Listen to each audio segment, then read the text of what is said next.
शुभारंभ करते हुए भारत माता व महाराणा प्रताप की प्रतिमा को पुष्पांजलि करने हेतु अतिथियों से निवेदन करता हूं मैं कि पुष्पांजलि के पश्चात आप अपना आसन ग्रहण करें। श्री गणेशाय नमः, श्री सरस्वत्यै नमः, श्री वेद पुरुषाय नमः। गणनाथ सरस्वती रवि शुक्र बृहस्पति पंचैतांसा स्मरे नित्यं वेदवाणी प्रवर्तयेत्। हरि ओम समिधागणेन्दो वसियाता घृतैर्वोधयता तिथिम् आसमेन हव्या जुहोदना सुसमिद्धाय सोचिके घृतान्ते पराञ्जुहोतना अगनाये जातवेदासे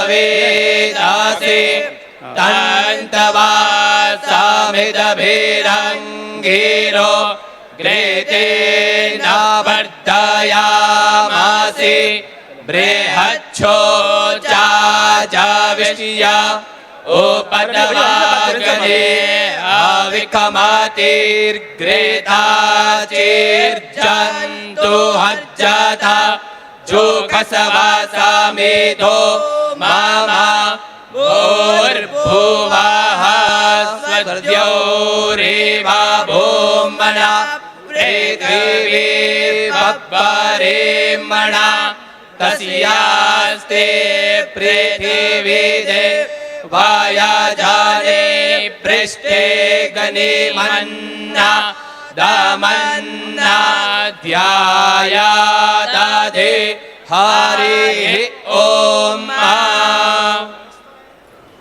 हल्दी घाटी विजय सार्ध चतुःशती समारोह के मुख्य अतिथि एवं मुख्य वक्ता के रूप में मंच पर विराजमान परम पूजनीय सरसंघ चालक आदरणीय डॉक्टर मोहन राव जी भागवत शीघ्र ही जो हमें संत सानिध्य निम्बार्क पीठाधीश्वर अनंत श्री विभूषित महाराज जी का सानिध्य मिलने वाला है, वे शीघ्र ही पधारेंगे और यहाँ विराजमान आग्रहपूर्वक आमंत्रित सभी गणमान्य एवं संभ्रांत नागरिक बंधुओं और गंगा और गौरी के तुल्य सम्मानित मातृशक्ति, आज ज्येष्ठ शुक्ल तृतीया होने से महाराणा प्रताप की जयंती है और साथ ही कल 18 जून 2026 को हल्दी घाटी युद्ध के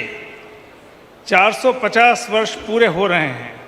तो यह हल्दी घाटी विजय का पूर्व दिवस है, तो यह एक अच्छा सुखद संयोग है। मूलतः तिथि दिनांक से प्रताप जयंती 9 मई को आती है, लेकिन इस बार अधिक ज्येष्ठ मास होने से दोनों एक प्रकार से साथ साथ संलग्न हो गए और आज प्रताप जयंती के दिन हम ये हल्दी घाटी सार्ध चतुःशती समारोह को मना रहे हैं। यह 450 वर्ष पूर्व की इस ऐतिहासिक विजय के अवसर पर परम पूजनीय सरसंघ चालक आदरणीय डॉक्टर मोहन राव जी भागवत ने अपने अत्यंत व्यस्त समय में से समय निकालकर यह एक ही दिन कहीं आपके प्रवास का मिलना संभव हुआ था और इसलिए आपने इस व्यस्त प्रवास में से अपना समय निकालकर अपने इस कार्यक्रम में समय प्रदान किया। मैं इस अवसर पर आपका हार्दिक स्वागत करता हूं और साथ ही मैं आपके प्रति अपनी कृतज्ञता भी व्यक्त करता हूं। न केवल मैं अपनी ओर से वीर शिरोमणि महाराणा प्रताप समिति की ओर से और आप सभी लोग जो यहाँ विराजमान हैं या ऑनलाइन इस कार्यक्रम को देख रहे हैं, उन सब की ओर से मैं पूजनीय सरसंघ चालक जी का हार्दिक स्वागत करता हूँ।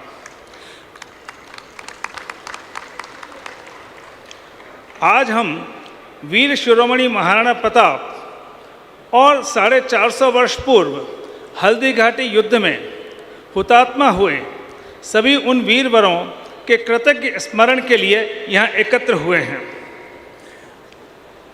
इस अवसर पर यह कोई कहना आवश्यक नहीं कि अनेक इतिहासकारों ने हल्दी घाटी युद्ध के समय अनेक इस प्रकार की भ्रांतियां उत्पन्न की उसके बाद कि इस युद्ध में महाराणा प्रताप विजयी नहीं हुए या अकबर की विजय हुई, जबकि सारे इतिहास के तथ्य बताते हैं कि हल्दी घाटी युद्ध में महाराणा प्रताप की विजय हुई थी। इसलिए इस समारोह और इसके बाद जब आप लौटकर जो मेवाड़ और बागवर यानी कि वागड़ क्षेत्र से पधारे हुए बंधु और बहिनें हैं, अपने अपने क्षेत्र में निश्चित रूप से इस विमर्श को बदलने और यह सत्य विमर्श स्थापित करने के लिए कि अकबर की साम्राज्यवादी उस शक्तियों के मुंहतोड़ जवाब देने के लिए तब महाराणा प्रताप ने हल्दी घाटी के युद्ध में अकबर की सेना को पराभूत किया था और उसके बाद में 1583 में तो मुगलों को सदा के लिए मेवाड़ की भूमि से दिवेर युद्ध के बाद निष्कासित कर दिया था।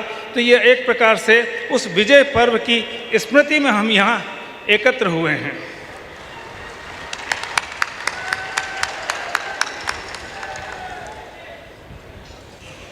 मुझे यह भी निवेदन करना है कि यह हल्दी घाटी युद्ध जो उस भीषण गर्मी में हुआ था और जिन वीरवरों ने उस समय इस युद्ध में संघर्ष में भाग लिया था, मुझे लगता है हमारा यह कर्तव्य बनता है कि हम अब अपने अपने क्षेत्र में जाकर इस सत्य विमर्श को आम जनता में दृढ़मूल करें कि महाराणा प्रताप ने उस समय की साम्राज्यवादी शक्ति को पराभूत किया था।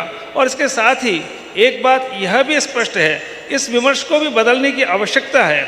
जो हमारे कुछ इतिहासकारों ने इस प्रकार से स्थापित कर दिया कि मानो संपूर्ण भारत में विदेशी आक्रांता मुगलों का शासन रहा हो, जबकि मेवाड़ सदैव अपनी स्वतंत्रता को अक्षुण्ण बनाए रखे हुए था।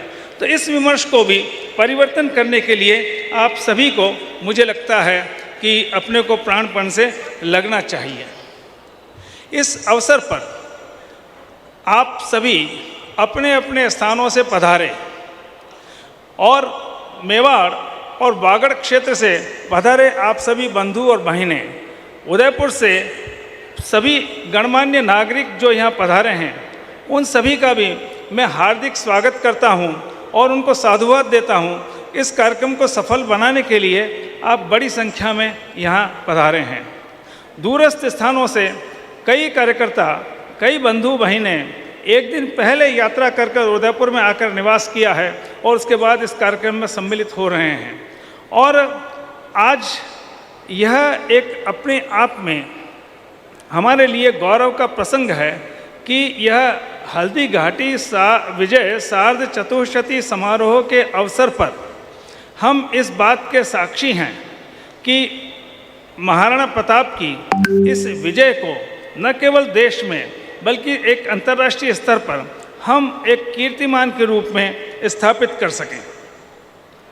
आज इस कार्यक्रम में हमें अनेक शासकीय एजेंसियों का भी सहयोग प्राप्त हुआ है। जिला प्रशासन, नगर निगम, यह जो प्रांगण हमें मिला है नगर निगम के सौजन्य से मिला है, और इसके साथ ही विभिन्न शासकीय विभागों के द्वारा जो इसमें सहयोग दिया गया उसकी भी मैं सराहना करता हूं और उन्हें साधुवाद देता हूं।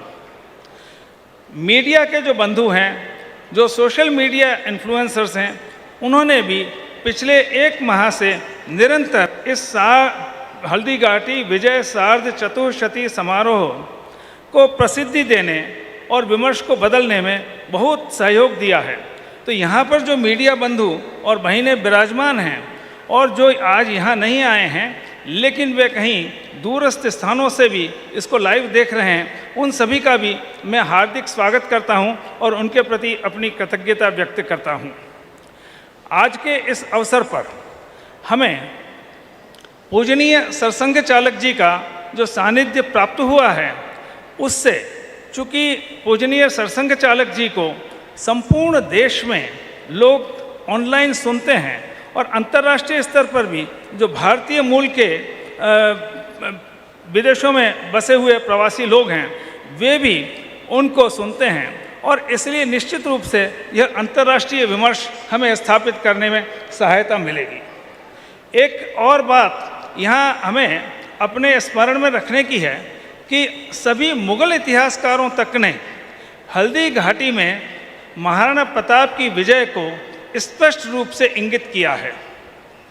उन्होंने लिखा है कि हल्दी घाटी युद्ध के पहले चरण में ही जब प्रताप ने आक्रमण किया मुगल सेना पर, तो मुगल सेना तितर बितर होकर और कई कोस पीछे भाग छूटी, और बाद में जब मेहतर खां यह घोषणा करते हुए आगे आए कि बादशाह सलामत स्वयं आए हैं, तब कहीं जाकर वे भागती हुई सेना रुकी।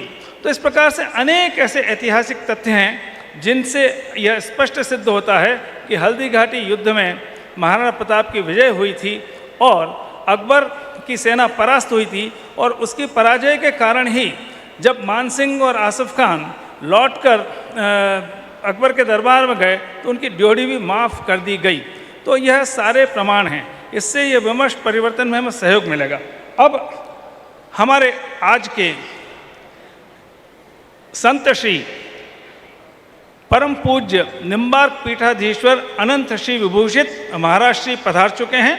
अधिक समय न लेते हुए मैं अब दीपक जी से आग्रह करता हूं कि महाराज श्री के स्वागत सत्कार की कार्य को संपन्न करें, और मैं अब चूँकि महाराज श्री पधार गए हैं तो परम पूज्य निम्बार्क पीठाधीश्वर महाराज श्री का अपने ओर से और वीर शिरोमणि महाराणा प्रताप समिति की ओर से और आप सभी जो बंधु और बहनें यहाँ विराजमान हैं या ऑनलाइन इस कार्यक्रम को देख रहे हैं, उन सब की ओर से हार्दिक स्वागत करता हूँ और अपनी हार्दिक कृतज्ञता व्यक्त करता हूँ कि महाराज श्री ने सलेमाबाद से यहाँ तक प्रवास करके उस कार्यक्रम में हमें सानिध्य प्रदान किया। इतना कहकर मैं अपनी बात को यहीं पूरा करता हूँ। आप सबका आभार। सार्ध चतुष्शती समारोह के इस कार्यक्रम में मंच पर उपस्थित पूज्य संत निम्बार्क पीठाधीश्वर जगतगुरु निम्बार्काचार्य श्री श्यामचरण देवाचार्य श्री श्री जी महाराज विराजमान,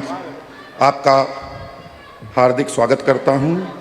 हमारे पूज्य सरसंघ चालक माननीय श्री मोहन राव भागवत जी एवं वीर शिरोमणि महाराणा प्रताप समिति के अध्यक्ष श्री भगवती प्रकाश शर्मा जी, पूरे देश भर से आए हुए अति विशिष्ट व्यक्ति और मेवाड़ के कोने कोने से इस पावन धरा को अपनी पवित्र वाणी से, ओजस्वी वाणी से लगातार प्रेरणा देने वाले पूज्य संत वृंद, मेवाड़, वागड़ और संपूर्ण राजस्थान से आई हुई राष्ट्र प्रेमी इस जनशक्ति को मैं प्रणाम करता हूं और इस अभूतपूर्व कार्यक्रम में आप सभी का हार्दिक स्वागत करता हूं। प्रताप गौरव केंद्र, जैसा हम सभी जानते हैं, विगत 2016 से काम कर रहा है। प्रताप गौरव केंद्र को संचालन करने वाली समिति वीर शिरोमणि महाराणा प्रताप समिति का उद्भव संघ की प्रेरणा से 2002 में हुआ। विभिन्न कार्यक्रमों के माध्यम से, सेमिनार के माध्यम से, प्रदर्शनियों के माध्यम से,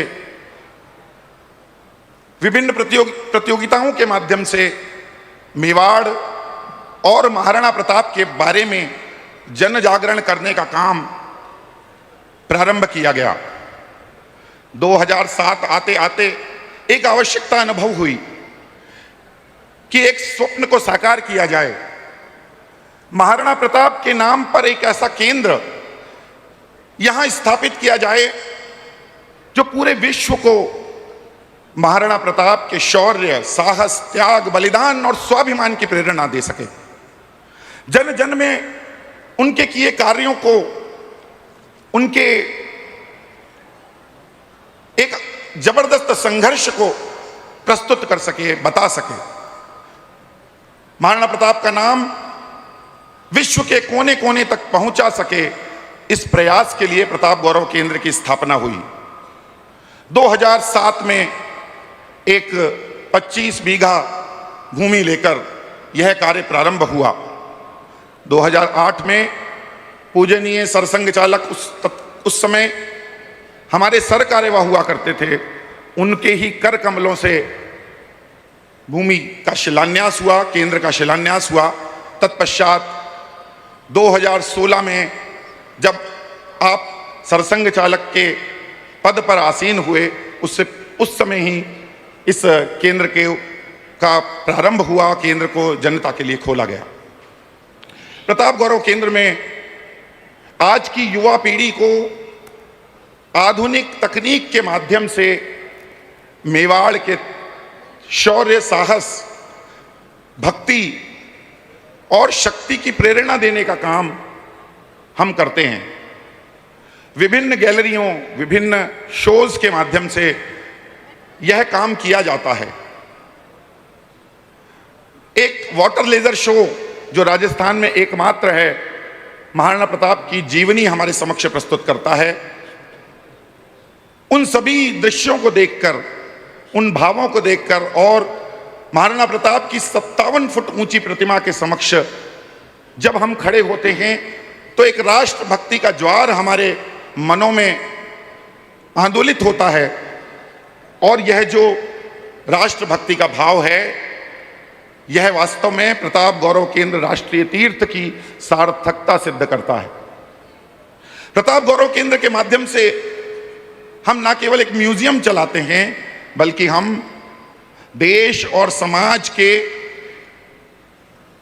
ऐसे इतिहास को शोधन का काम करते हैं, ऐसे इतिहास के खोज का काम करते हैं जिस इतिहास को जानबूझकर षड्यंत्र पूर्वक हमारे सामने या तो गलत ढंग से पढ़ाया गया या फिर उसके बारे में भ्रम पैदा किए गए। पूरे देश में दिल्ली केंद्रित इतिहास पढ़ाया जाता है और इस कारण से महाराणा प्रताप भी, उनकी जीवनी के बारे में भी अनेकों प्रकार के भ्रम समाज व्यापी हो गए और उसी में से एक हल्दी घाटी विजय का यह विषय है। आज आप सभी के इतनी बड़ी संख्या में यहां एकत्र होने से पूरे देश में एक संदेश जा रहा है। पूजनीय सरसंघ चालक जी अभी हमारे समक्ष इस विमर्श के माया जाल को समाप्त करेंगे और आज के बाद हल्दी घाटी विजय के संबंध में किसी प्रकार की भ्रामक धारणा कोई नहीं कह सकेगा और हम सब सीना चौड़ा करके कहेंगे महाराणा प्रताप हल्दी घाटी में विजयी हुए थे।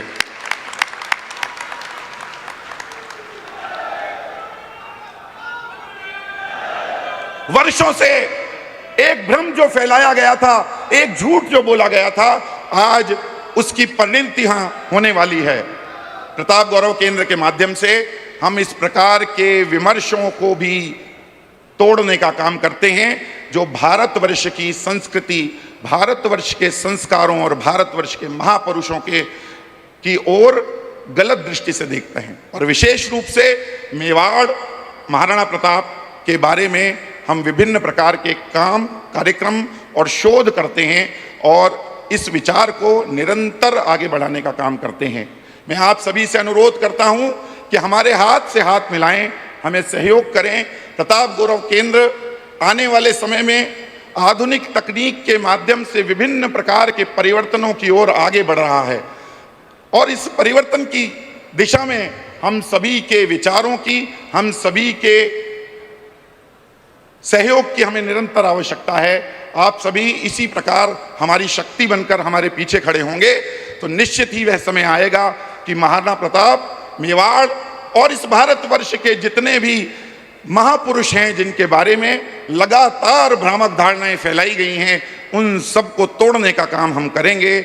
मैं पुनः हल्दी घाटी के इन 450 वर्ष पूर्ण होने के उपलक्ष्य में, हल्दी घाटी विजय के 450 वर्ष पूर्ण होने के उपलक्ष्य में और आज ये जो ज्येष्ठ शुक्ल तृतीया पर महाराणा प्रताप की पावन जन्म जयंती है, उसकी शुभकामनाएं देता हुआ अपना स्थान ग्रहण करूंगा।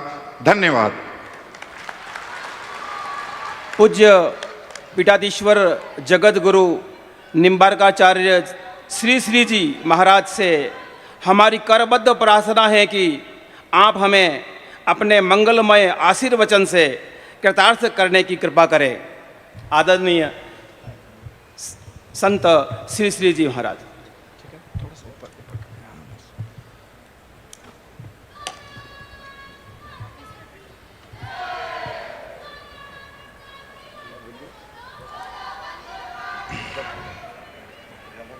श्री राधे।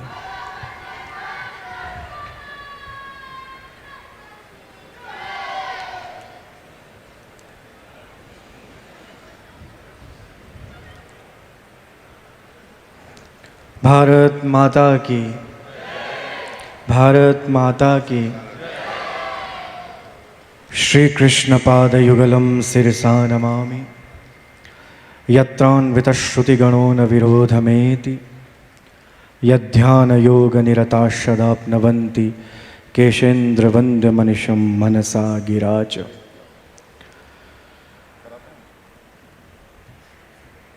मंचस्थ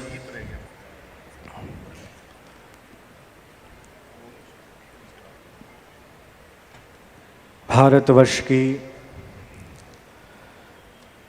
अनादि वैदिक सनातन संस्कृति की सेवा में निरत माननीय सरसंघचालक महोदय श्री मोहन राव भागवत जी, समस्त संत महात्मा विद्वज्जन, समस्त मेरे वाम पार्श्व में विराजमान स्वयं सेवक वृंद, समुपस्थित राष्ट्र के लिए सदैव जागृत जनमानस, मातृशक्ति,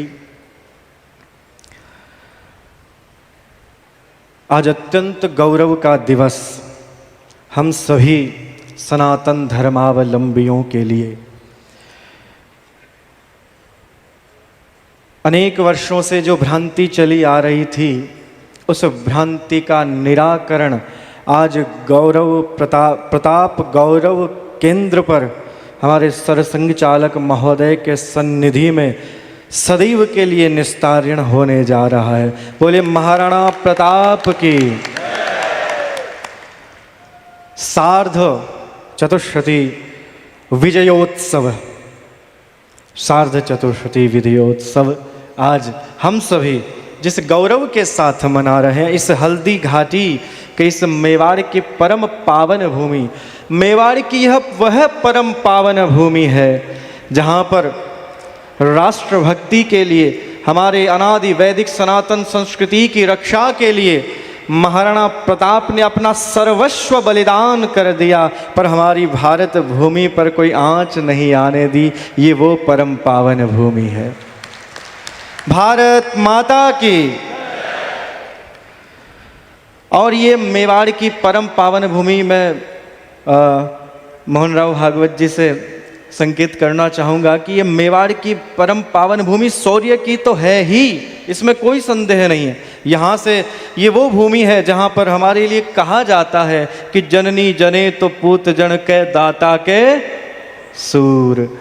तो सूर तो यहाँ पर पग पग पर जन्म लेते हैं, पर ये मेवाड़ की वह परम पावन भूमि है जहाँ पर भक्ति की भी अजस्र धारा प्रवाहित हुई है।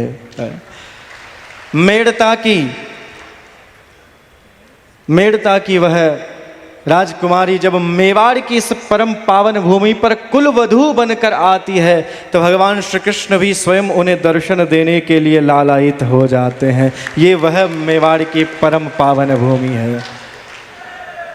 मैं भक्तिमती मीराबाई, आप सभी जानते वो इस मेवाड़ की कुलवधू थी। तो ये भक्ति की भी परम पावन भूमि और शौर्य की भी परम पावन भूमि है। इस परम पावन भूमि पर आज 450 वर्ष विधर्मियों को परास्त किए हुए हमारे महाराणा प्रताप ने जो विजय प्राप्त की थी, उसके 450 वर्ष होने जा रहे हैं। उस समय जब हमारी अनादि वैदिक सनातन संस्कृति पर, हमारी इस मातृभूमि पर संकट आया तो महाराणा प्रताप ने भगवान श्री राम के उच्च वचनों का पालन किया। जब भगवान श्री राम ने कहा कि लक्ष्मण, जननी जन्मभूमिश्च स्वर्गादपि गरीयसी, चाहे यह स्वर्णमयी लंका बहुत सुंदर है, इसका वैभव अप्रतिम है, परंतु हमारी भारत भूमि से श्रेष्ठ कोई और स्थान हो नहीं सकता। हमें उस भारत भूमि के लिए ही जीना है और मरना है। वंदे नितराम भारत वसुधाम, वंदे नितराम भारत वसुधाम। और जब 350 वर्ष पश्चात, जैसे 450 वर्ष पूर्व महाराणा प्रताप ने उस समय सनातन संस्कृति की रक्षा के लिए अपना सर्वस्व बलिदान किया, ठीक 350 वर्ष के बाद, आज से 100 वर्ष पूर्व फिर से इस भारत भूमि पर विधर्मियों का, विदेशी आक्रांताओं का आक्रमण था। हमारी सनातन संस्कृति को समाप्त करने का कुत्सित प्रयास किया जा रहा था। तब फिर से एक महाराणा प्रताप जैसी चेतना जागृत हुई, जिसे राष्ट्रीय स्वयंसेवक संघ कहा जाता है। नमस्ते सदा वत्सले, नमस्ते सदा वत्सले मातृभूमि। ये वो फिर से एक जागृति, और आज भी अनवरत 100 वर्षों से राष्ट्रीय स्वयंसेवक संघ हमारे इस राष्ट्र को एकजुट और सुरक्षित किए हुए है। एक एक स्वयंसेवक अपना संपूर्ण जीवन केवल राष्ट्र के लिए समर्पित करता है, इस मातृभूमि के लिए समर्पित करता है। और हमें यह गौरव किसने लौटाया? यह प्रताप गौरव केंद्र की स्थापना हमारे संघ के द्वारा ही हुई। तभी तो हमें पता चला कि हमारे महाराणा प्रताप, जिनके लिए कहा जाता है कि कदाचित वह पराजित हो गए थे, ये मिथ्या भ्रम फैलाया गया था, और उस गौरव को फिर से हमें लौटाने का यदि सत्कार्य किया है तो राष्ट्रीय स्वयंसेवक संघ ने किया है। और ये केवल एकमात्र नहीं, ये केवल एकमात्र नहीं, अनेक ऐसे उदाहरण है जब जब हमें भ्रमित किया गया, हमें ये बताया गया कि हमारी संस्कृति, हमारे लोग, तब राष्ट्रीय स्वयंसेवक ने, चाहे वो भगवान श्री राघवेंद्र सरकार की जन्मभूमि पर उनका विराजमान होना हो, अथवा हमारे राष्ट्र का, भारतवर्ष का गौरव, हमारा मुकुटमणि कश्मीर हमें फिर से प्राप्त होना हो, इसमें कहीं ना कहीं संपूर्ण योगदान हमारे राष्ट्रीय स्वयंसेवक संघ का है। जय जय श्री राम, जय श्री राम। ये वो परम पावन भूमि है जिसका कण कण चंदन है। इस मिट्टी से तिलक करो, ये मिट्टी है बलिदान की। चंदन है इस देश की माटी, तपोभूमि हर ग्राम है। चंदन है इस देश की माटी। आज यहाँ पर अवस्थित एक एक राष्ट्रभक्त की वाणी से यह ध्वनि गुंजायमान होनी चाहिए। उन राष्ट्र के शत्रुओं को, उन विधर्मियों को यह ज्ञात होना चाहिए कि भारत का प्रत्येक जीव न जाति धर्म में बटा है, न वर्ग में, न वर्ण में बटा है। प्रत्येक हिंदू एक है, प्रत्येक हिंदू एक है। चाहे जाति धर्म अनेक हैं, फिर भी हिंदू, क्योंकि हमारा ध्येय, हमारा यह जीवन जीने की हमारी जो प्रक्रिया है वह स्वयं के लिए नहीं होती। हमारा प्रत्येक क्षण हमारा इस राष्ट्र के लिए होता है, इस राष्ट्र के लिए होता है। इसलिए चंदन है इस देश की माटी। सभी गाएंगे मेरे साथ में। ये राष्ट्र का उद्घोष है और यह प्रत्येक जनमानस में सदैव आंदोलित होना चाहिए। चंदन है इस देश की माटी, तपोभूमि हर ग्राम, हर बाला देवी की प्रतिमा। बच्चा बच्चा राम है, बच्चा बच्चा राम है। बोलो राम, बोलो राम बोलो राम राम राम बोलो राम बोलो राम बोलो राम राम राम। जय श्री राम जय श्री राम। भारत माता की वंदे मातरम। आज हम सभी का परम सौभाग्य कि हमें 450 वर्ष बाद भी यह गाथा गाने को प्राप्त हो रही। ध्यान रखिएगा, गाथाएं या तो भगवान की गाई जाती हैं या भक्तों की गाई जाती है, और महाराणा प्रताप जैसा राष्ट्रभक्त कभी हुआ है न कभी होगा। वीर शिरोमणि बोले महाराणा प्रताप की। और आज हमारे मध्य में जो अवस्थित हैं, ये आज इस राष्ट्रभक्ति की चेतना के वो ऊर्जा स्रोत हैं। श्रीमान मोहन राव भागवत जी, मैं इनसे व्यक्ति से मेरी बाल्यावस्था से परिचित हूँ। आपका अनेक बार श्री निम्बार्काचार्य पीठ में आगमन होता है।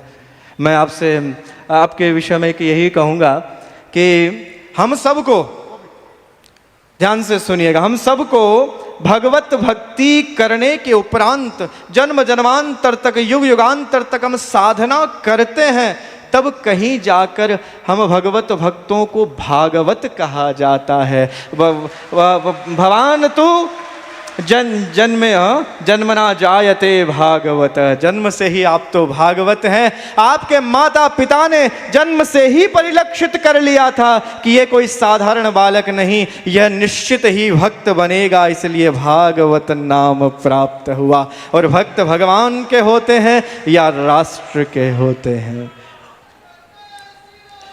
जय श्री राम। जब आपका आचार्य पीठ आगमन हुआ, तब एक भाव आपके प्रति कुछ शब्द प्रस्फुटित हुए थे, तो मैं आज फिर से वही दोहराना चाहता हूँ। हमारे श्री मोहन राव भागवत जी के व्यक्तित्व के विषय में। यद्यपि आपका व्यक्तित्व अवर्णनीय है, परंतु कुछ शब्दों में दिव्या राष्ट्रीय भावना समधिका लोकेषु संदृश्यते, संघेन प्रतिपादिता विजयनी हत्सुप्रभा वर्धते, भाषा भागवतस्य ज्ञान वपुषा धर्मस्सदा भाष्यते, नैवास्ति क्वचिच्चत्र संशयमहो श्रीमोहनो राजते, श्रीमोहनो राजते। बोले भारत माता की। इसका यही भाव है कि हमें कोई संशय नहीं है कि हमारे राष्ट्रीय स्वयं सेवक संघ की डोर जब तक हमारे श्री मोहन राव भागवत जी के हाथ में है, हमारे इस अखंड भारत वर्ष को और कोई खंडित नहीं कर सकता, ना ही यहाँ पर कोई कुदृष्टि डाल सकता है। हमारी अनादि वैदिक सनातन संस्कृति अनंत काल से सुरक्षित है, सुरक्षित सदैव के लिए रहेगी। बोलिए सत्य सनातन धर्म की, सत्य सनातन धर्म की, भारत माता की। मैं मोहन राव भागवत जी का हमारे इस राजस्थान की मरुधरा पर बहुत बहुत हृदय से स्वागत, समस्त संत समाज की ओर से अनंत स्वागत करता हूँ। भागवत जी, यह तो वो भूमि है जहाँ पर हैं कभी देवता भी विचरण करते हैं। यूँ तो महाराष्ट्र की भूमि भी परम पावन है, आपकी जन्मभूमि महाराष्ट्र की, जहाँ पर संत एकनाथ संत तुकाराम जीजाबाई, जिन्होंने सदैव भगवान विट्ठल विट्ठल गाया है। और हमारी ही निम्बार्क परंपरा का एक दिव्य श्री वारकरी संप्रदाय, जहाँ राम कृष्ण हरि, वह भी परम पावन भूमि, और यह मरुस्थल की वह भूमि है जहाँ पर देवता विचरण करके भी स्वयं प्रसन्न हो। और देवता ही नहीं, स्वयं भगवान, अहो अमीशाम किमकार शोभनम, जहाँ पर इस भारत भूमि के लिए कहा जाता है कि भगवान अवतार लेकर स्वयं प्रसन्न होते हैं, गौरवान्वित होते हैं कि मैंने अवतार लिया है तो इस परम पावन भारत भूमि में अवतार लिया है। वंदे नितराम भारत वसुधाम, ये वो भारत भूमि है। और उसमें भी यह मरुधरा, आतो सुरगाणे शर्मावे, ई पर देव रमण ने आवे, ई को जस नर नारी गावे, धरती धोरारी ओ धरती धोरारी ओ धरती धोरारी ओ धरती धोरारी। ई पर देव रमण ने आवे, ई को जस नर नारी गावे, आ तो सुरगाणे शरमावे, धरती धोरारी ओ धरती धोरारी। हम भगवान श्री राम के उन्हीं वचनों का पालन करते हैं जहाँ पर भगवान ने कहा था जननी जन्मभूमिश्च स्वर्गादपि गरीयसी। हमारे लिए भी यह परम पावन मरुभूमि उतनी ही पूज्य है। इस मिट्टी से तिलक करो, ये मिट्टी है बलिदान की। और तो आज इस प्रताप गौरव केंद्र पर हम सभी को एक संकल्प करना है कि चाहे कितना भी प्रयास किया जाए कुत्सित हमें भ्रमित करने का, कि हमारे इतिहास के साथ जितना भी अपराध पाप किया है विधर्मियों ने, उसे हमें कभी भी अपने हृदय में स्थान नहीं देना है और हमें सदैव जागृत रहना है, सदैव सचेत रहना है। आज वर्तमान समय में अनेक ऐसे व्यक्ति हैं जो हमारे समाज, हमारी एकता को विभाजित करने का प्रयास कर रहे हैं। हमारी एकता को है, हमें जाति धर्म वर्ण समुदाय में नहीं बंटना है। हमें अपने स्वार्थ को कभी भी प्रथम नहीं, हमारे लिए राष्ट्र ही प्रथम होना चाहिए। हाँ, राष्ट्र ही। आजकल कुछ पंख से, जो मैं भगवत जी से कहूँगा, जैसे कि आज एक पंख यानी कीचड़, और उस कीचड़ से पंख, जो निर्मल पंख होता है, निर्मल पंख से सदैव पंकज का जन्म होता है। निर्मल पंख से पंकज का जन्म होता है, और जो मल युक्त पंख होता है उससे केवल कोकरोचों का ही जन्म होता है। ध्यान रखिएगा, ये हमें निश्चित करना है कि हमें निर्मल पंख से प्रस्फुटित हुए उस पंकज की ओर जाना है, अथवा मल में सने हुए उस कोकरोच को हमें प्राथमिकता देनी है। ये ध्यान रखना होगा। भारत माता की, क्योंकि उस निर्मल पंकज के दंड में संघ जैसे धर्म दंड का अवलंब है, इसलिए वह पंकज श्रेष्ठ है, वह पंकज श्रेष्ठ है। हाँ, अधिक कुछ कहने की आवश्यकता नहीं। आप सभी हमारे माननीय श्री सर संघचालक महोदय श्री मोहन राव भागवत जी के दिव्य सुवचनों को, आशीर्वचनों को श्रवण करने के लिए यहाँ पर लालायित हैं। मैंने अधिक समय ले लिया, मुझे लगता है, तो इसलिए मैं अपनी इस वाणी को यहीं पर विराम देते हुए, और हम सभी को सदैव गर्व होना चाहिए कि हम उस अनादि वैदिक सनातन संस्कृति से आते हैं जिसने सारे संसार के कल्याण के लिए उद्घोष किया है। अयम निजः परो वेति गणना लघु चेतसाम उदार चरितानाम तो वसुधैव कुटुंबकम सर्वे भवन्तु सुखिनः सर्वे सन्तु निरामया सर्वे भद्राणि पश्यन्तु मा कश्चित् दुःख भाग भवेत्। ये हमारी संस्कृति रही है। हम आज भी संपूर्ण संसार के कल्याण के लिए सदैव तत्पर हैं। जिस दिन भारत की शरण में सारा विश्व आ जाएगा, इस विश्व में केवल शांति ही शांति और प्रेम ही प्रेम होगा। और जब तक ये संसार, ये दूसरे राष्ट्र इन विधर्मियों के, पड़ोसियों के समीप जाते रहेंगे, तब तक ऐसा ही संघर्ष होता रहेगा, ऐसा ही संघर्ष होता रहेगा। बोले सत्य सनातन धर्म की, सत्य सनातन धर्म की, महाराणा प्रताप की, महाराणा प्रताप की। हर हर महादेव।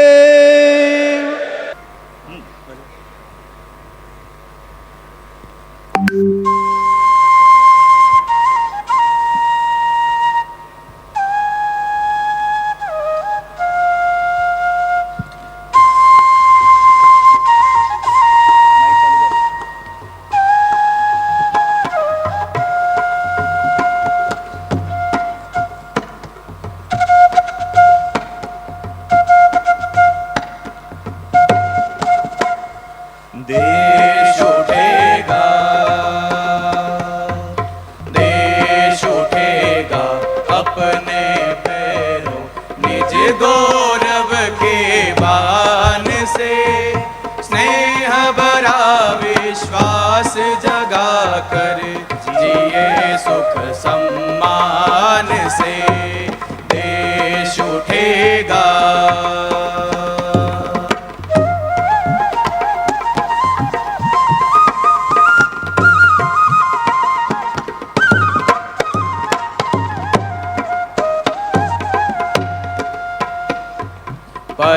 परावलंबी देश जगत में कभी न यश पा सकता है। कृष्णा में मत भटको सीना सब कुछ जा सकता है। मायावी संसार चक्र में कदम बढ़ाओ ध्यान से। अपने साधन नहीं बढ़ेंगे औरों के गुणगान से देश उठेगा।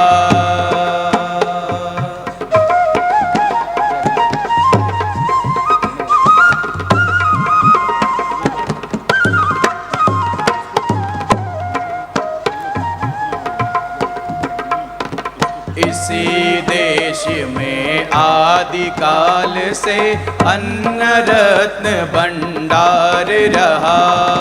सारे जग को दृष्टि देता परम ज्ञान आधार रहा। आलोकित अपने वैभव से अपने ही विज्ञान से विदाएं फैली भू पर अपने हिंदुस्तान पे देश उठेगा।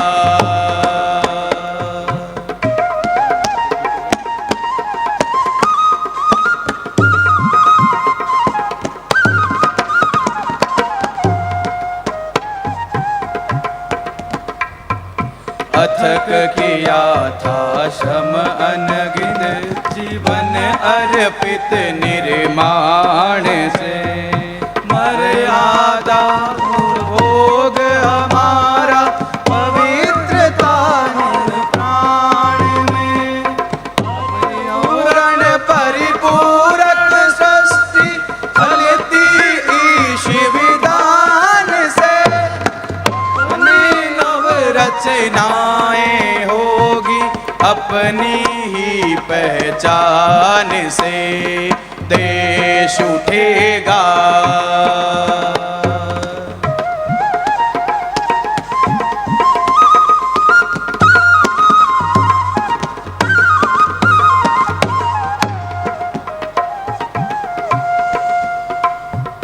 आज देश की प्रज्ञा भटकी अपनों से हम टूट रहे।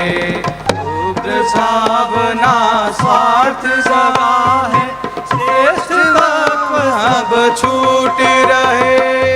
धारा स्व की बोध करेंगे समरस अमृत पान से।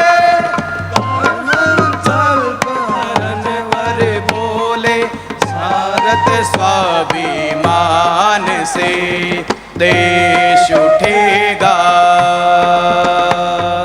देश उठेगा अपने पैरों निज गौरव के बान से। स्नेह भरा विश्वास जगा कर जिए सुख सम्मान से देश उठेगा। देश उठेगा।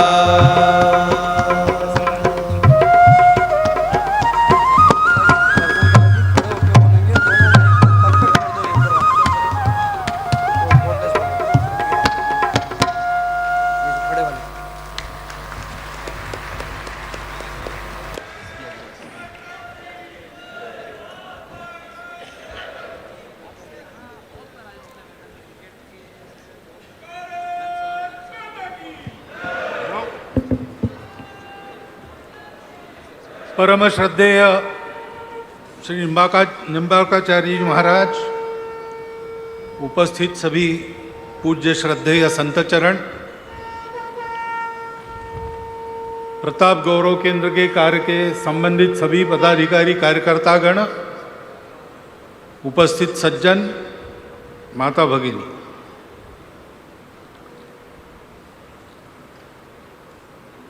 हल्दीघाटी युद्ध के 450वें वर्ष का कार्यक्रम, उसके लिए यही एक दिन उपलब्ध था, इसलिए एक दिन पहले आना हुआ। तब यह ध्यान में नहीं था कि अधिक मास के कारण ज्येष्ठ शुक्ल तृतीया की तिथि जो मई में पड़ती है वो जून में पड़ेगी और उसी दिन पड़ेगी, जो महाराणा प्रताप की जन्म जयंती का दिवस है। तो दोनों संयोग इकट्ठा हो गए। आज महाराणा प्रताप जी की जयंती है, कल युद्ध के 450 वर्ष पूरे हो गए। हल्दी घाटी युद्ध की विजय क्यों हुई? इसलिए कि महाराणा प्रताप का जन्म हुआ।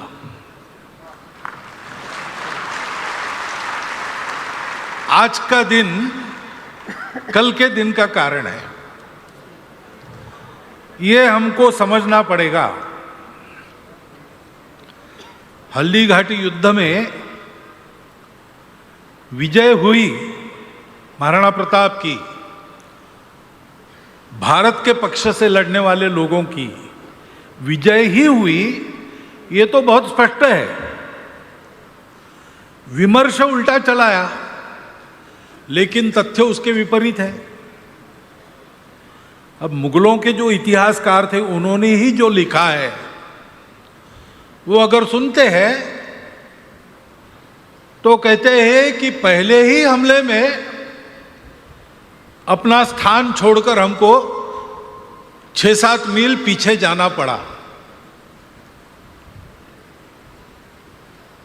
तो विजय किसकी हुई? फिर दूसरे हमले में एक बख्तरबंद सरदार उसके घोड़े से ही चीरा गया और सेनापति के हाथी पर चेतक ने अपने पैर रख दिए। विजय किसकी हुई? तीसरे हमले में लड़ाई तो हुई, लेकिन लड़ाई के बाद मुगल सेना जो भागी, गोगुंदा चली गई, वहां उन्होंने घोड़े कूद कर पार न कर सके ऐसा दीवारों का व्यूह बनाया, अपने आप को अंदर रख दिया और बाहर आने की हिम्मत नहीं की। खाने के लिए कच्चे आम वो खत्म हो गए तो अपने ही घोड़ों का मांस खाया, लेकिन किले के बाहर नहीं आए। विजयी कौन हुआ?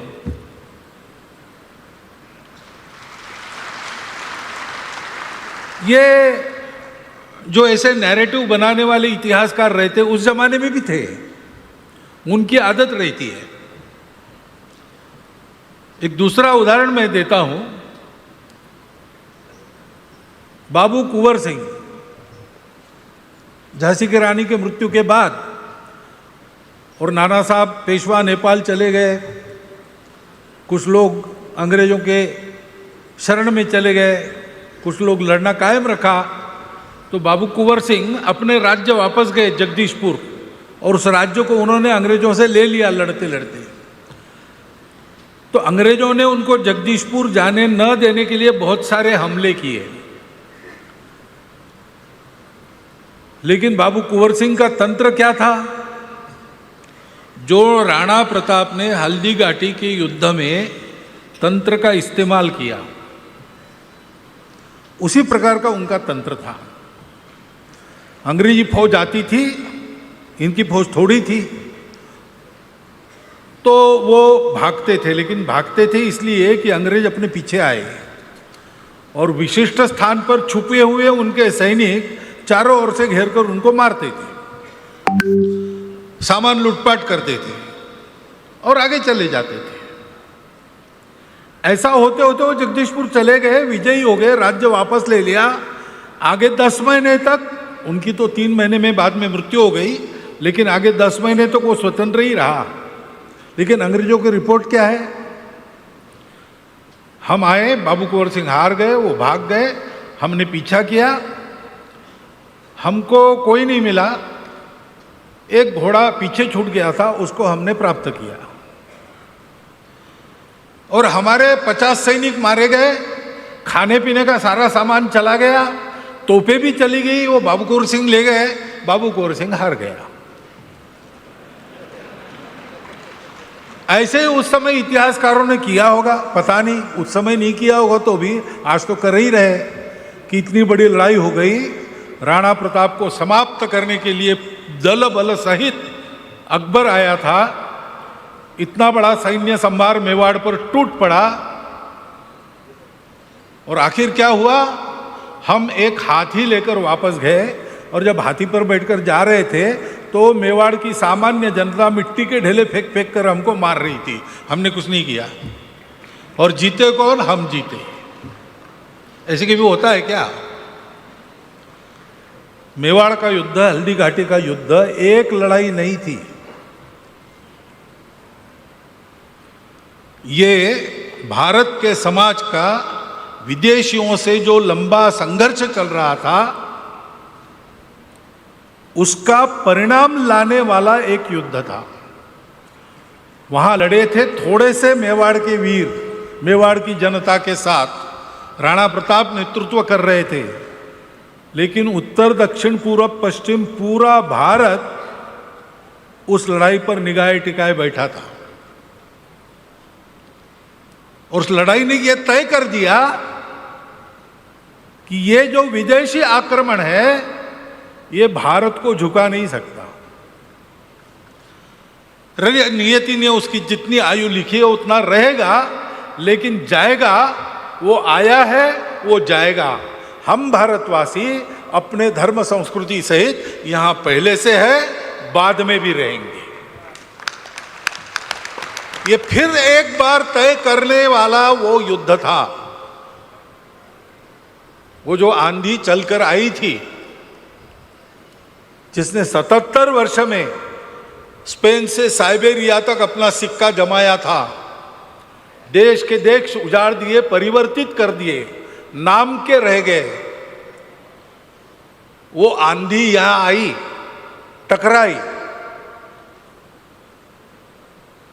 लेकिन बाप्पा रावल, ललितादित्य ऐसे लोगों के प्रतिकार के कारण उल्टे मुंह मार खा के जो भाग गई, 200 साल अंदर पैर रखने की फिर हिम्मत नहीं हुई और फिर जब आई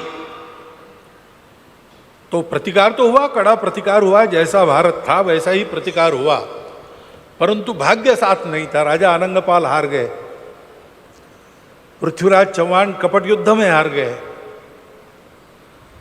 राणा सांगा की पराजय तो अनपेक्षित पराजय हुई। हिंदू समाज सोचने लगा कि क्या हमारे दिन पूरे हो गए, अब बाकी देशों जैसा हम भी अपना धर्म संस्कृति पूर्वज सबको छोड़कर कुछ दूसरे बन जाएंगे? ऐसा कभी नहीं होगा। ये निस्संदिग्ध उत्तर भारत के समाज को हल्दी घाटी की लड़ाई से हुआ। ये उसका महत्व है।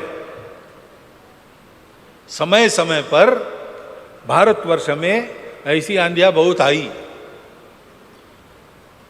सारी दुनिया को पाट देने वाली आंधियां आई और क्षण भर दुनिया को लगा भी होगा कि अब समाप्त है, लेकिन अब समाप्त नहीं है। यूनान मिस्र रोमा सब मिट गए जहां से, कुछ बात है कि हस्ती मिटती नहीं हमारी। वो हस्ती हमारी पूरे रणावेश के साथ उग्र रणचंडी का रूप धारण करके उस समय हल्दी घाटी के मैदान में, हल्दी घाटी के दर्रे में प्रकट हुई और उसने पास के मैदान को रक्त तलाई बना दिया। यह हमारा पराक्रम है, यह हमारा अमरत्व है। और जैसा मैंने कहा कि संयोग से उसका मूल जहां है उस मूल के जन्म का दिन आज पड़ता है। हमको विचार करना पड़ेगा ऐसा क्यों हुआ। कंप्यूटर में डाटा डालते तो अकबर को ही जीतना था, लेकिन नहीं जीता। क्या था? इतनी छोटी सी सेना के पास क्या था जो अपने आप को हिंदुस्तान का सम्राट कहलाता था, उसको उन्होंने रोक दिया एक बार नहीं, उसके बाद कभी मेवाड़ की स्वतंत्रता पर आंच लाने की ताकत उनकी दिखी नहीं है। टकराए बार बार, लेकिन हर बार वापस हुए। वो क्या था? कौन सी ताकत थी? एक बात है जिसका महाराज जी ने बार बार आपको स्मरण कराया है कि केवल राणा प्रताप नहीं लड़े, केवल उनकी सेना नहीं लड़ी, केवल मेवाड़ का राजवंश नहीं लड़ा, पूरा समाज लड़ा। सब भेद भूलकर लड़ा। जात पात की बात, खान पान रीति रिवाज की बात दूर हो गई, पूजा पाती भी अलग अलग थी, वो भी दूर हो गई।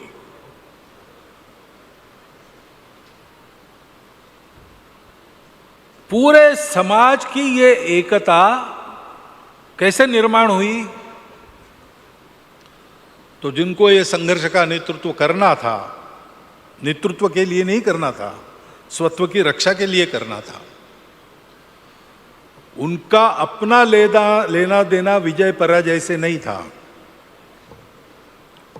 वो तो ये मान के चले थे, हतो वा प्राप्स्यसि स्वर्ग जित्वा वा भोक्ष्यसे मही। विजय पराजय तो परिणाम की बात है, परिणाम सोच के हम नहीं उतरे हैं। परिणाम सोच के काम करने वाले लोग जहां बल दिखता है वहां चले गए।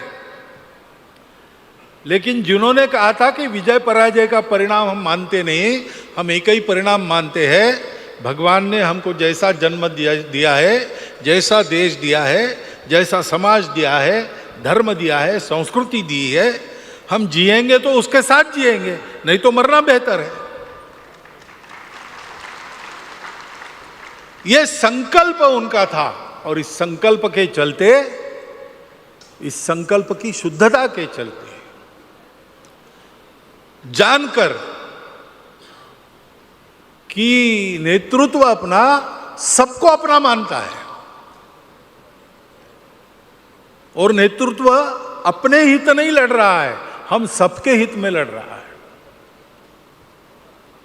भारतवर्ष का जो जीवन का तरीका, वो जीवन का तरीका कैसा है? हम सबको अपना मानते हैं, सबके अपने अपने तरीके हैं, अपने अपने रूप रंग है। हम कहते हैं ठीक है, एक होने के लिए एक सा होने की जरूरत नहीं है। एक होने के लिए तो मन में एकता चाहिए, समरसता चाहिए। एक बार हमारे संघ के संस्थापक डॉक्टर हेडगेवार दोपहर की भरी धूप में नागपुर के उस कड़कती गर्मी में जा रहे थे। रामकृष्ण मिश्रम के आश्रम के सामने से डांबर के रास्ते पर चलकर जा रहे थे। स्वामी जी देख रहे थे अंदर से, उन्होंने ये तो डॉक्टर हेडगेवार है। उन्होंने मठ से आवाज देके कहा, डॉक्टर साहब इतनी धूप में कहाँ जा रहे हैं? घर से निकले हो, जा कहाँ रहे हो? तो उन्होंने आगे और थोड़ी दूर एक इलाका था, उसका नाम बताया। तो बोले भरी दोपहर उनको मिलने के लिए इतनी दूर आप जा रहे हो? तो डॉक्टर हेडगेवार ने कहा कि मन में नजदीकी है तो ये दूरियां रहती नहीं है। ये भारतवर्ष है। हमने कहा कि जिसका जो रास्ता है सही, जाकी रहे भावना जैसी, प्रभु मुहूर्त तिन देखी तैसी। और इसलिए हमने सबका स्वागत किया, सबको रचाया बचाया, सबको ज्ञान दिया। बाहर भी गए, ना लेके नहीं गए, ज्ञान लेके गए। कुछ सेवा करने के लिए आवश्यक वैद्यकीय ज्ञान वगैरह लेके गए, विद्या लेके गए, संस्कृति लेके गए। जाके हमने दोस्ती की और दोस्ती के आधार पर अपनी अच्छी बातों को सारी दुनिया को दिया। ऐसे हम भारतवर्ष, ऐसे हम जी रहे थे। थोड़ा सा असावधान हो गए तो हमने सोचा दुनिया में सब लोग ऐसे ही है, लेकिन दुनिया में एक नई बात निकली, हम ही सही बाकी सब गलत।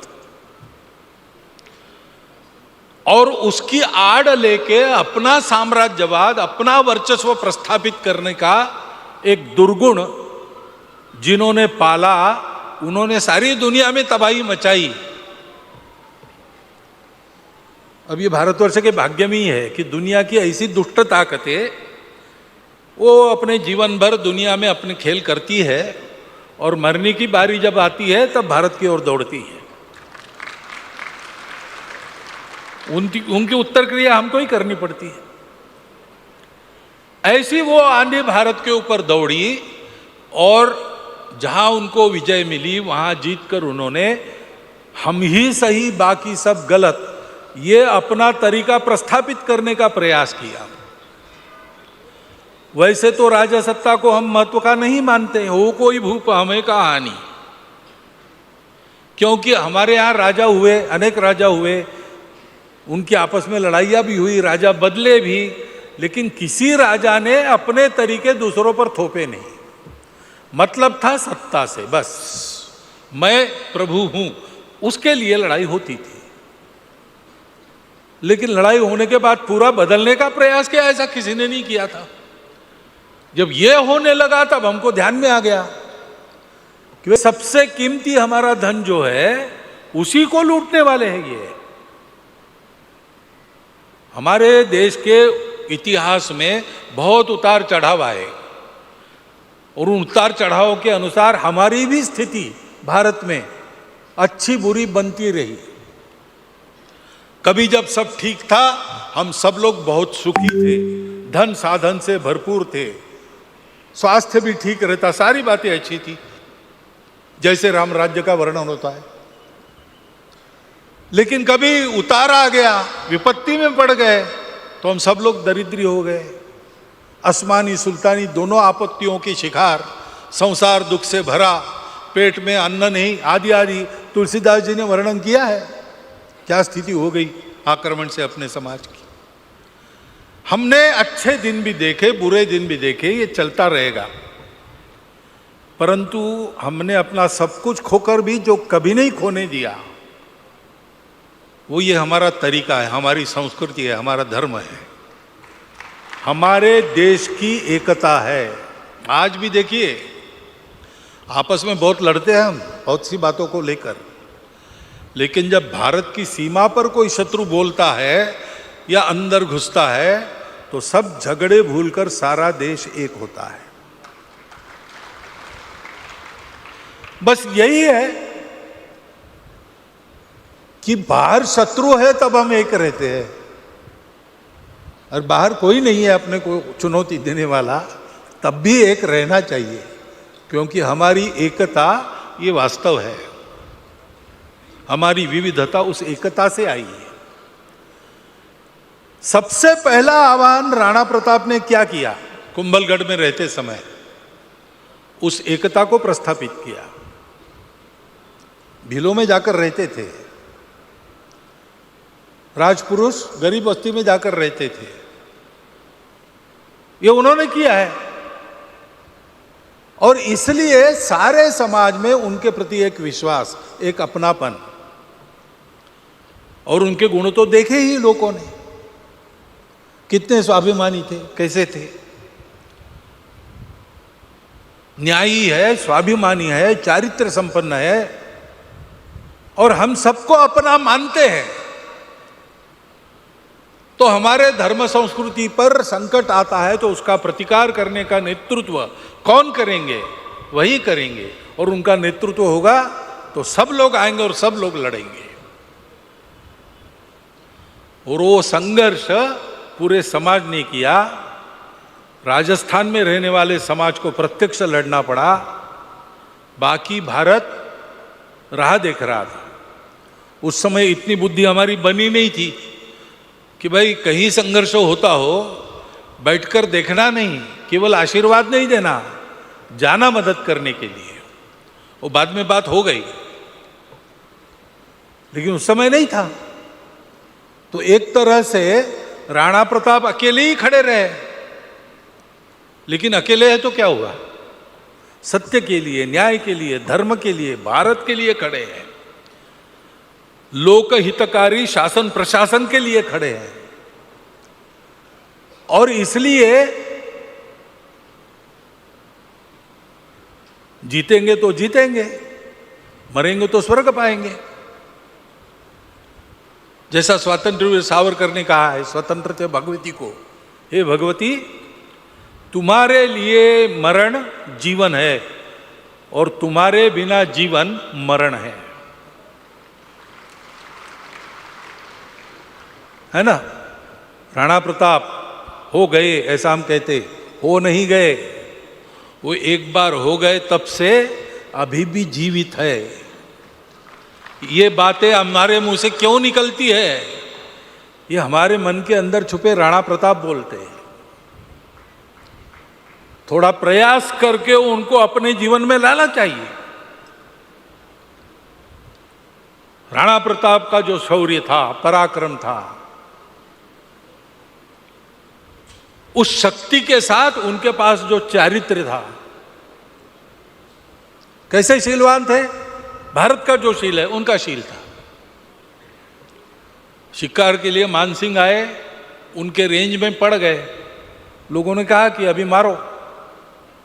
उन्होंने कहा नहीं, ये अपनी रीति नहीं है, हमारी लड़ाई भारत की रीति के लिए चल रही है, रीति छोड़ के हम लड़ेंगे तो पहले ही हार जाएंगे। असावधान शत्रु पर वार करना हमारी रीति नहीं है। इधर रीति का पालन करते थे इस प्रकार, लेकिन नए नए तरीके जो आवश्यक है धर्म संस्कृति देश समाज का बचाव करने के लिए, उनको भी सीखते थे। ये जो तंत्र है छापामार लड़ाई का, वो तंत्र उन्होंने उपयोग में लाया।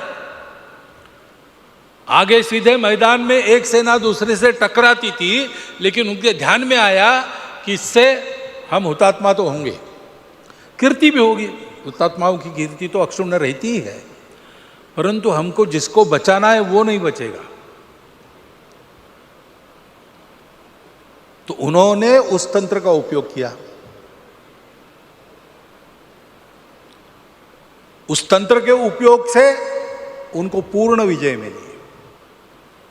हल्दीघाटी लड़ाई के तीसरे चरण में इसी का उपयोग करके उन्होंने अपनी सेना को मैदान से पहाड़ में खींच लिया। वो सेना सुरक्षित हो गई। आगे चल के मेवाड़ को मुक्त करने के बाद चावंड की राजधानी बनी और राज्य कारभार चलता रहा।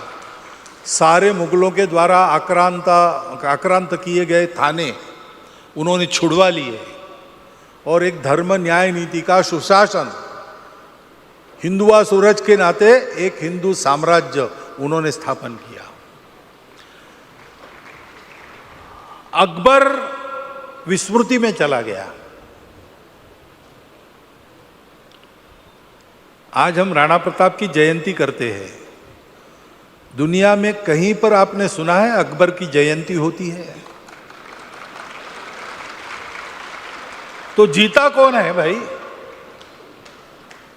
हल्दीघाटी की युद्ध में विजय किसकी, ये कोई शंका की बात है? भ्रम उत्पन्न कैसे होता है? आज हम यहाँ बैठे हैं, धर्म संस्कृति की बात कर रहे हैं, यहाँ भगवे झंडे लगे हैं, साफ है कि हल्दीघाटी में राणा प्रताप जीते, इसलिए हो रहा है। लेकिन हमको ये ध्यान में रखना चाहिए कि किन बातों के कारण जीते। वो केवल सेना के सामर्थ्य की बात नहीं है। सेना और शस्त्रों का सामर्थ्य देखेंगे तो अकबर का पलड़ा भारी था, लेकिन जो उसके पास नहीं है वो इनके पास था।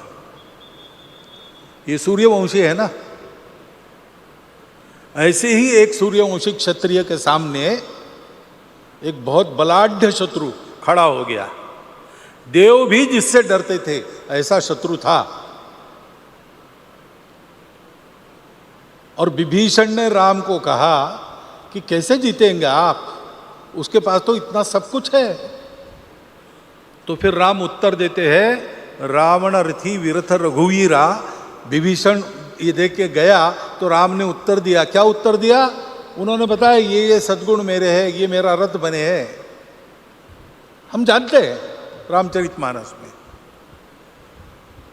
राणा प्रताप के मन में भी ये था, ठीक है हमारी फौज थोड़ी है, शस्त्र कम है, धन कम है, उसके पास इतना सारा है, लेकिन हमारे पास क्या है? सत्य है। हम भारत के लोग हैं, हम कभी गुलाम नहीं होते। एक चाणक्य हो गए, उन्होंने हमको मंत्र दे दिया है, वो आज भी हम नहीं भूलते। अनपढ़ से अनपढ़ आदमी हमारे देश का, जिसको अपने देश का नाम भी मालूम नहीं, वो उस मंत्र को जानता है, न त्वे आर्यस्य दास्य भावः। हम सुसंस्कृत है, हम कभी गुलाम नहीं बनते। कोई आक्रांता हमारे भूमि में पैर रखता है जिस दिन, उस दिन से उसको भगाने के हमारे प्रयास शुरू हो जाते हैं। भारत में अनेक आक्रांत आए पिछले 1000 वर्षों में, लेकिन इतिहास देखो, भारत में आने के बाद और बादशाह बनने के बाद भी एक दिन भी चैन की नींद नहीं सो सके, क्योंकि हर जगह कहीं ना कहीं चल रहा है आजादी के लिए, स्वतंत्रता के लिए। हमारा इतिहास गुलाम होने का इतिहास नहीं है, हमारा इतिहास गुलाम करने वालों के खिलाफ संघर्ष का इतिहास है। राणा प्रताप ने पूरे हिंदू समाज को, भारतवर्ष को और इन आक्रांताओं को भी संदेश दिया कि तुम समझ रहे हो कि अब भारत झुक गया, लेकिन ऐसी गलतफहमी में मत रहना, भारत जिंदा है, प्रबल भी है और तुमको भगा भी सकता है। ये बात उस पुण्य पर हुई, इसलिए हम उसका स्मरण करते हैं और राणा प्रताप की जयंती पर उनके पुण्य चरित्र का स्मरण करते हुए उसके पीछे जो गुणवत्ता थी, स्वाभिमान, स्व का गौरव, स्वाभिमान यानी स्वयं के ऊपर व्यक्तिगत गर्व करते थे क्या राणा प्रताप? नहीं, वो विनम्र थे स्वभाव से, गर्वीले नहीं थे। कोई एक राज परिवार का वो गर्व था क्या? नहीं, राज परिवार था, परंतु वो भारत का था। एक कवि ने उस समय कहा कि सारी लड़ाई हो गई और पूरे युद्ध में अकबर ही हार गया, क्योंकि राणा प्रताप ने अपना धर्म नहीं छोड़ा। उनको हम हिंदुआ सूरज क्यों कहते हैं? तो लड़ रहे थे सत्य के लिए, धर्म के लिए, संस्कृति के लिए, अत्याचारों के खिलाफ लड़ रहे थे, अपने देश की स्वतंत्रता का गौरव मन में धारण करके लड़ रहे थे, केवल अपने लिए नहीं लड़ रहे थे, स्वार्थ के लिए नहीं लड़ रहे थे। और ऐसा राज्य अपना स्थापित होता है तो ये परकीय राज्य और अपना राज्य, इसमें क्या अंतर है, वो दिखाने का उनका सामर्थ्य था, उन्होंने दिखा दिया। कैसे सुव्यवस्था होती है इस अपने राज्य में, कैसे कलाओं का, विद्याओं का विकास होता है। राणा प्रताप जी के कारकिर्द का पूरा अध्ययन बाकी है, ऐसा मुझे लगता है। चावड़ में बैठकर उन्होंने जो सुराज्य का प्रवर्तन किया, उसके बारे में अधिक अध्ययन होना चाहिए। हमारे ऐसे राजाओं ने जो राज्य किए हैं, उसमें जो व्यवस्थाएं थी, जिस प्रकार विचार होता था, वो सारी बातें आज भी राज्यकर्ताओं के लिए कुछ पथ प्रदर्शन करती है। जो उसकी मूल बातें, बेसिक्स है, आज भी प्रजा को खुशहाल रखने के लिए, सुराज्य स्थापना के लिए उन्हीं का उपयोग करना पड़ेगा। अपनी दृष्टि से आए हुए वो तत्व है जिसमें राजा और प्रजा का अद्वैत रहता है।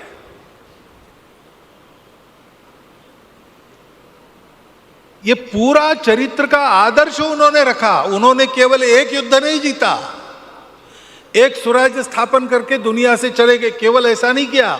उन्होंने आने वाले पीढ़ियों के लिए एक तरीका स्वयं के जीवन से जीकर बताकर उपलब्ध करा दिया। फिर कभी संकट आएगा, फिर ऐसे ही लड़ना पड़ेगा। क्या करना? राणा प्रताप का जीवन देखो। ऐसे ही नहीं कहते राजस्थान में माई एड़ा पूट जन जेड़ा राणा प्रताप, ऐसे ही नहीं कहते, वो वास्तविकता है। आज की स्थिति में तो महाराज जी ने कहा कि भारत के उत्थान से जिनके स्वार्थ के दुकान बंद होंगे, ऐसे अंदर के और बाहर के पूरे दुनिया के ऐसे लोग षड्यंत्र कर रहे हैं कि भारत उठ न पाए, झूठा नैरेटिव देते हैं, झूठे रिपोर्ट्स करवाते हैं, तरह तरह की हथकंडे रचकर हमको झुकाने के लिए कर रहे हैं। हम कैसे इस परिस्थिति से पार पाए? वो लोग सधन संपन्न है, जनबल, धनबल, संगठन बल सब है उनके पास। हमारी जनसंख्या, हमारे पास ये धन साधन कम है, तो किस आधार पर हम खड़े रहे? जैसे राणा प्रताप खड़े रहे अपने स्वत्व के आधार पर, अपने धर्म संस्कृति के आधार पर, स्व गौरव और स्वाभिमान के आधार पर, हम वैसे ही एक होकर खड़े रहे जैसे राजस्थान में राणा प्रताप ने मेवाड़ की जनता को इस आक्रमण के विरुद्ध संगठित किया। ऐसे ही एक होकर हम खड़े रहे, ऐसे ही सद्गुणों का आचरण करें। हमारा परस्पर व्यवहार इस सारे अभियान को, भारत के उत्थान के अभियान को आगे बढ़ाने वाला हो। हम अपनी छोटी छोटी संकुचित पहचान की बातें छोड़ दें। हो गया, पूरा भारत है, एक है, और दुनिया को धर्म देने वाला भारत खड़ा करना है। परम वैभव संपन्न, परम बल संपन्न भारत खड़ा करना है, अपनी रक्षा के लिए भी और विविध प्रकार की चुनौतियों से दुनिया की रक्षा के लिए भी, विश्व मानवता के लिए भी भारत का उत्थान होना आवश्यक है। भारत का उत्थान होना है तो हम सब भारतीयों में सद्गुणों का, सच्चारित्र का, बल का, सब बातों का उत्थान होना आवश्यक है। कैसे करना और कैसा होना, हमारे सामने राणा प्रताप है। वो हमेशा रहेंगे, और जितनी मात्रा में हम उनके सद्गुणों का, उनके स्वाभिमान का, उनके स्वगौरव का, उनके शौर्य का, बल का, तेज का अनुकरण करेंगे, उतनी मात्रा में वो सदैव रहेंगे, सदैव रहेंगे। और जब तक वो है, अब तक हल्दी घाटी का युद्ध जितने बार होगा उतनी बार हम जीतेंगे। इसमें कोई शंका रखने की आवश्यकता नहीं। हमको जीतना है, हमको विजय करनी है, क्योंकि ये विजय हमारी विजय नहीं है, ये दानवता पर मानवता की विजय है, ये अव्यवस्था पर व्यवस्था की विजय है, ये दुर्गुणों पर सद्गुणों की विजय है, ये अधर्म पर धर्म की विजय है। धर्म, व्यवस्था, सद्गुण, विश्व मंगल, विश्व कल्याण की कामना लेकर हमको उस संघर्ष के योद्धा के नाते खड़े होना है और सर्वथा अपने जीवन में राणा प्रताप के जीवन के सद्गुणों का अनुकरण करना है। ये संकल्प लेकर आज हम यहाँ से जाएंगे तो ये जो पुण्य पर्व है, जिसमें विजय और विजय का कारण दोनों का उत्सव है, वह पुण्य पर्व अपने पूर्ण फलों के साथ हमारे जीवन में फलित होगा, ये मेरा विश्वास है। यही आह्वान करता हूँ और आपको धन्यवाद देता हुआ मेरे 4 शब्द समाप्त करता हूँ।